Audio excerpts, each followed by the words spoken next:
Hi hello welcome back my channel. సేమియాతో పాయసం కాకుండా సేమియాతో స్వీట్ విధంగా ట్రై చేసి చూడండి, చాలా బాగుంటుంది.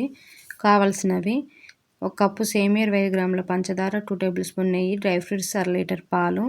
ముందుగా స్టవ్ ఆన్ చేసుకొని బ్యాండీ పెట్టుకొని 2 టేబుల్ స్పూన్ నెయ్యి వేసుకోవాలి. మంచిగా నెయ్యి మెల్ట్ అయిన తర్వాత సేమియా వేసుకొని మంచిగా ఫ్రై చేసుకోవాలి.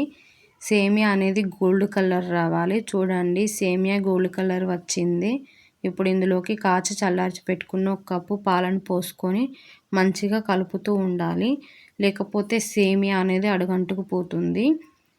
సేమియా ఇలా చిక్కబడ్డాక ఒక టేబుల్ స్పూన్ పంచదార వేసుకొని మంచిగా కలుపుతూ ఉండాలి. ఇది 1 నిమిషం పాటు ఇలా ఉడకనివ్వాలి.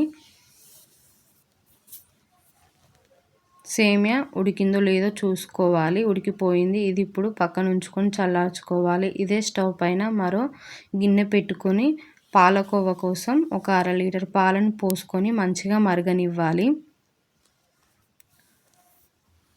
ఇలా మరుగుతున్నప్పుడు పాలు గ్యాస్ను సిమ్లోనే ఉంచుకోవాలి, హైలో ఉంచుకోవద్దు.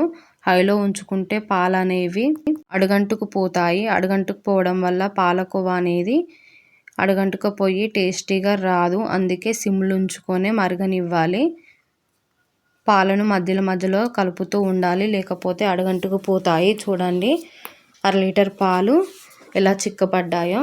పాలకోవా రెడీ అయ్యింది. ఇప్పుడు ఇందులోకి మీకు టేస్ట్కి తగ్గట్టుగా చక్కెర వేసుకోండి. నా టేస్ట్కి తగ్గట్టు నేనైతే 3 టేబుల్ స్పూన్ చక్కెర వేసుకుంటున్నాను. మీకు కావాల్సినంత వేసుకోండి. వేసుకొని మంచిగా కలుపుకోవాలి. కలుపుకున్నాక ఒక బౌల్లోకి తీసుకోవాలి. చూడండి, అర లీటర్ పాలకోవా ఎంత వచ్చిందో.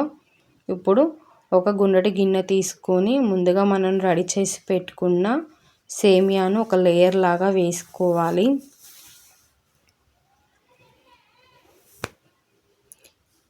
లేయర్ లాగా వేసుకున్నాక దీనిపైన మరో లేయరు పాలకోవా వేసుకోవాలి. డ్రై ఫ్రూట్స్ వేసుకొని ఒక ½ అన్ అవర్ ఫ్రిడ్జ్లో ఉంచుకొని తింటే చాలా బాగుంటుంది. ఇది మీరు కూడా ట్రై చేయండి. ఈ వీడియో మీకు నచ్చినట్లయితే నా ఛానల్ని సబ్స్క్రైబ్ చేయండి.